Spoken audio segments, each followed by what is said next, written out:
स्वागत है आपका। मैं हूं आपके साथ अनुज श्रीवास्तव। बुलेटिन की शुरुआत करते हैं। उत्तराखंड सरकार ने बड़ी कार्रवाई की है। बड़ासी पुल की अप्रोच रोड टूटने पर कार्रवाई की है। लोक निर्माण विभाग के 3 अधिकारियों को निलंबित कर दिया गया है। अधिशासी अभियंता जीत सिंह रावत सस्पेंड किए गए हैं। अधिशासी अभियंता शैलेंद्र मिश्र को निलंबित किया गया है। सहायक अभियंता अनिल चंदोला को पर भी गाज गिरी है। राजधानी दून के बड़ासी पुल की अप्रोच रोड टूटने के मामले में शासन ने बड़ी कार्रवाई की है। लोक निर्माण विभाग के 3 अधिकारियों को निलंबित कर दिया गया है, जिसमें अधिशासी अभियंता जीत सिंह रावत, अधिशासी अभियंता शैलेंद्र मिश्र और सहायक अभियंता अनिल कुमार चंदोला को निलंबित किया गया है। तीनों अधिकारी निलंबन की अवधि में क्षेत्रीय मुख्य अभियंता कार्यालय लोक निर्माण विभाग पौड़ी में रहेंगे।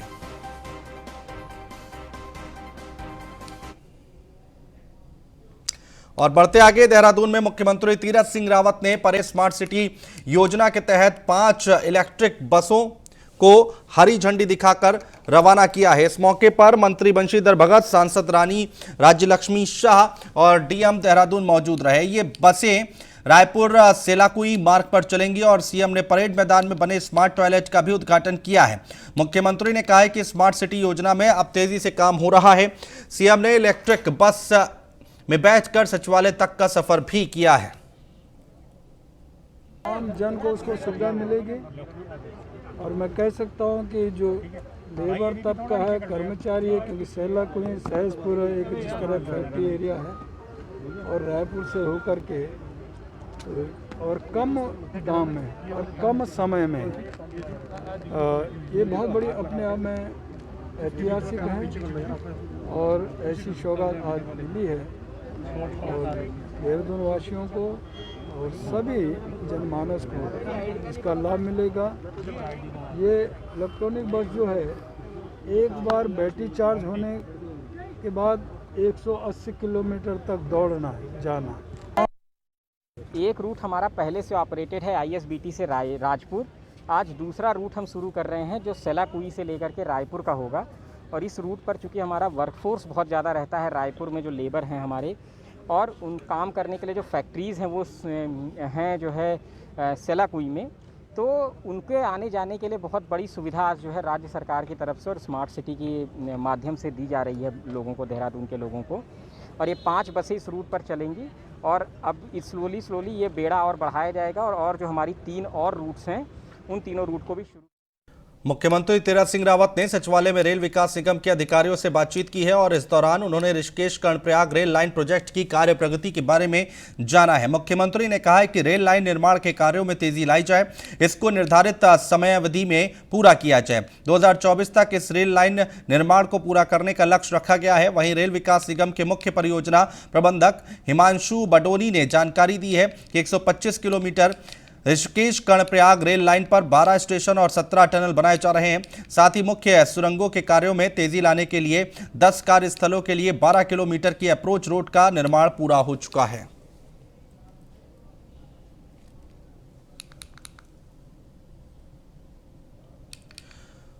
और प्रदेश के परिवहन मंत्री यशपाल आर्या ने परिवहन विभाग से संबंधित विभागीय अधिकारियों के साथ बैठक की है, समीक्षा की है। साथ ही परिवहन निगम को घाटे से निकालने के लिए हर संभव प्रयास करने के निर्देश दिए हैं। तो वहीं सामूहिक प्रयास पर बल देते हुए खर्च में कटौती और आय बढ़ाने का प्रयास करने के भी निर्देश जारी किए गए हैं, ताकि समय पर वेतन भत्ते का लाभ दिया जा सके। यहां पर आपको बता दें कि निगम के कर्मचारी, चालक, परिचालक आदि की कोविड से मृत्यु होने पर दी जाने वाली सहायता राशि के संदर्भ में बैठक करने के निर्देश दिए गए हैं। परिवहन निगम की संयुक्त बैठक में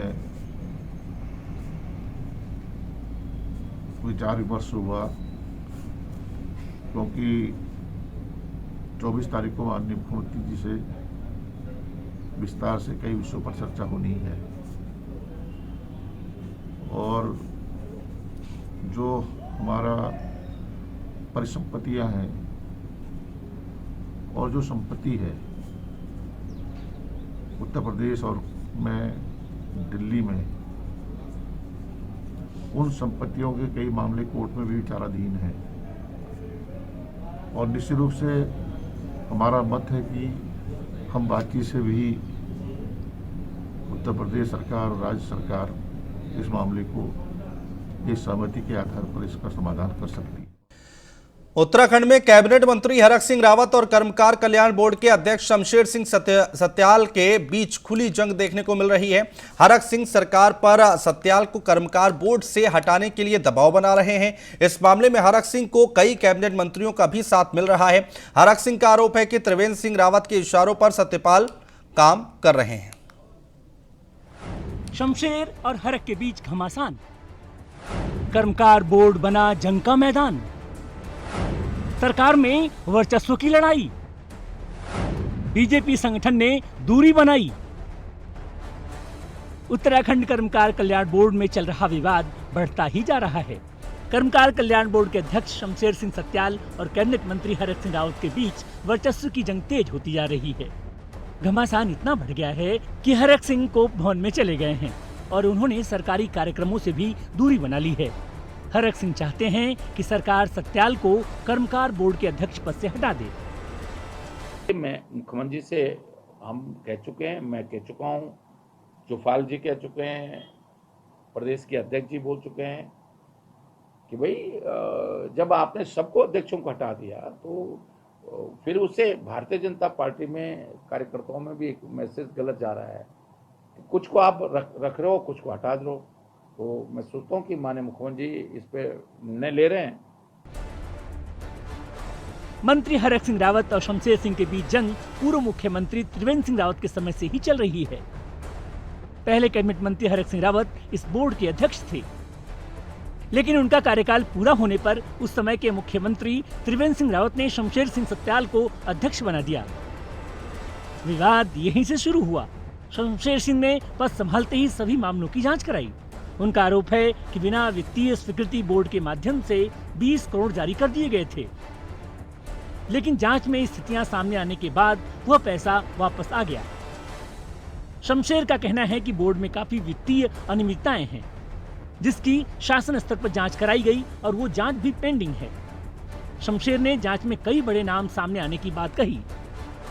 मेरे द्वारा जो बोर्ड की जांच जब मैं अध्यक्ष बना था, उससे पूर्व जब वो अध्यक्ष थे, उनका कार्यकाल 3 साल का था। वो पूरा होने के बाद पूर्व की माननीय त्रिवेंद्र सिंह सरकार में मुझे यहाँ पर ये दायित्व दिया गया। जब मैंने देखा कि बोर्ड में कुछ चीज़ें जो सामान्य नहीं चल रही हैं, मेरे द्वारा उसकी जांच कराएंगे। सरकार में चल रही वर्चस्व की इस लड़ाई से बीजेपी संगठन ने दूरी बनाई हुई है। बीजेपी के प्रदेश प्रभारी दुष्यंत गौतम का कहना है कि अनुशासन कमेटी पूरे मामले को देखेगी, मीडिया को चिंता करने की जरूरत नहीं है। वहीं कांग्रेस का आरोप है कि कर्मकार बोर्ड में जबरदस्त भ्रष्टाचार है और सरकार को इसकी उच्च स्तरीय जांच करानी चाहिए। अनुशासन कमेटी हमारी है, वो देखेगी ना, आप चिंता क्यों कर रहे हो उसकी? हमारी कमेटी देखेगी, आप चिंता नहीं करो। अभी कोई अनुशासन नहीं टूटा है, अपनी बात रखी है। मीडिया वाले आप कैच कर लेते हो, ज़्यादा कर लेते हो, बस यही फर्क है। देखिए, सरकार में जिस तरीके से अंतर्विरोध चल रहा है, हालत ये है कि कई मंत्री जो है अलग अलग बानगी भी जो है अपनी बात कहने का काम कर रहे हैं। श्रमिकों के कल्याण के लिए बना कर्मकार बोर्ड जंग का मैदान बन चुका है। बोर्ड में जिम्मेदारी निभाने से ज्यादा अहम की चिंता दिखाई पड़ रही है, लेकिन मंत्री और बोर्ड के अध्यक्ष की लड़ाई में सरकार की जमकर किरकिरी हो रही है। Bureau report, news 1 India. और खबरों में आगे बढ़ते हैं। एक बड़ी खबर आपको बता दें, विजिलेंस रेड में हरिद्वार सीएमएस का सहायक जो है उसको अरेस्ट किया गया है। और बड़ी खबर है, विजिलेंस रेड में हरिद्वार सीएमएस का सहायक अरेस्ट किया गया है। संजीव जोशी रिश्वत देते हुए हरिद्वार से गिरफ्तार। बिल पास कराने की एवज में मांग रहा था रिश्वत। डीआईजी अरुण मोहन जोशी के निर्देशों पर एक्शन। 17,000 का बिल पास कराने के लिए मांगे थे 2,000। तो ये बड़ी खबर हम आपको बता रहे हैं, अहम खबर है।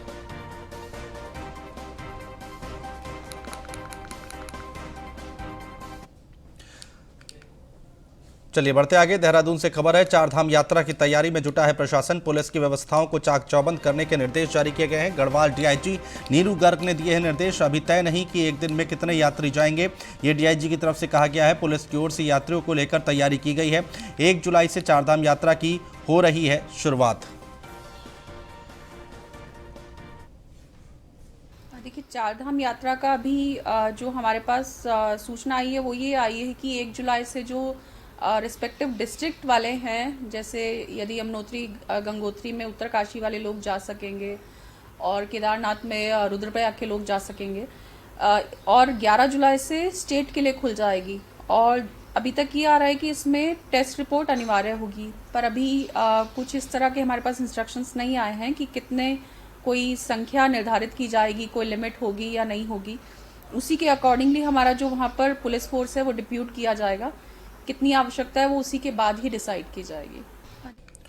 और रुड़की आबकारी विभाग को मिली है सफलता, नकली शराब बनाने वाला आरोपी गिरफ्तार। 22 अप्रैल को टीम ने फैक्ट्री का किया था भांडाफोड़। छापेमारी के दौरान आरोपी विपिन राज था मौके से फरार। मुखबिर की सूचना पर हुई आरोपी की गिरफ्तारी। आरोपी विपिन के साथियों को पकड़ने में पुलिस टीम जुटी हुई है। 22 अप्रैल को हम लोगों ने कीतकी गांव में एक शराब फैक्ट्री पकड़ी थी और उस दिन ये फरार हो गया था। उसके बाद इसको पकड़ने के लिए कई कोशिश की गई, ये इधर उधर छिपता रहा और बीच में दुर्भाग्य से मुझे भी कोरोना हो गया, जिससे मुझे सेपरेट रहना पड़ा। उसके आने के बाद फिर मैंने इस पर जाँच की और मुहर लगाया कि जब भी कहीं पता लगे, और आज हम सुबह सोते हुए पकड़ने में इसको सफल रहे। तो छापेमारी के दौरान आरोपी विपिन था मौके से फरार।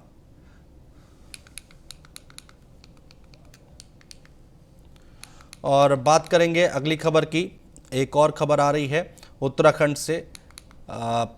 एक और खबर आपको बता दें, उत्तराखंड सरकार के आयुष विभाग की खबर है। मुहिम सामने आई है जिसके तहत बीजेपी के पूर्व जिला अध्यक्ष जितेंद्र नेगी की तरफ से विधानसभा के कई क्षेत्रों में आयुष किट का वितरण किया जा रहा है।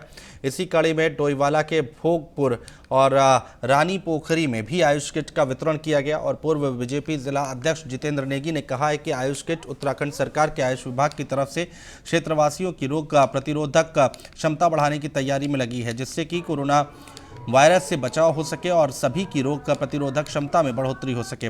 इसी मुहिम के तहत गांव-गांव ये आयुष किट का वितरण किया जा रहा है। बता दें, जितेंद्र नेगी ने अपील भी की है कि कोरोना कम जरूर हुआ है लेकिन खतरा अभी भी बना हुआ है, इसलिए सभी लोग सावधानी बरतें। हमारे इस प्रदेश की जनता, हमारे इस क्षेत्र के नागरिक कोविड समस्या से न जूझें और कोरोना को भगाने के लिए अपनी रोग प्रतिरोधक क्षमता बढ़ाएं। और इन नागरिकों की रोग प्रतिरोधक क्षमता बढ़ाने के लिए मैं उत्तराखंड सरकार की मुहिम के तहत आयुष विभाग द्वारा जो ये आयुष रक्षा किटें तैयार की गई हैं, वो किटें प्राप्त कर मैं ज़रूरतमंद लोगों को पहुंचाने का मैंने अपनी टीम के माध्यम से प्रयास किया है। हमारा प्रयास है कि इस क्षेत्र की जनता को कोरोना छुए नहीं, उनकी रोग प्रतिरोधक क्षमता इतनी बढ़े कि कोरोना दूर से दूर ही भाग जाए। तो हमारा प्रयास है कि हमारे सारे नागरिक कोरोना से मुक्त हों। और मैं साथ ही क्षेत्रीय जनता से ये निवेदन करना चाहूँगा कि अभी कोरोना का खतरा कम जरूर हुआ लेकिन अभी खतरा बरकरार, अभी टला नहीं है। इसलिए सरकार द्वारा कोविड-19 के लिए जो गाइडलाइन जारी की है उसका प्रमोटर जुझारू बड़े भाई जितेंद्र नेगी जी द्वारा राज्य सरकार से आयुष किट जो लगातार डोईवाला विधानसभा में बांटी जा रही है, बालावाला आपका दूधली और मांदरी ग्रांट। मैं समझता हूँ कि जो पहाड़ी क्षेत्र है हमारे, जहाँ इंटीरियर है, वहाँ भी बहुत जल्द ये किटें पहुँचेंगी। तो मैं जितेंद्र नेगी जी की ओर से आश्वस्त करता हूँ कि बहुत जल्दी हम आयुष किट पहाड़ों। और फिलहाल हमारे इस बुलेटिन में इतना ही। नमस्कार।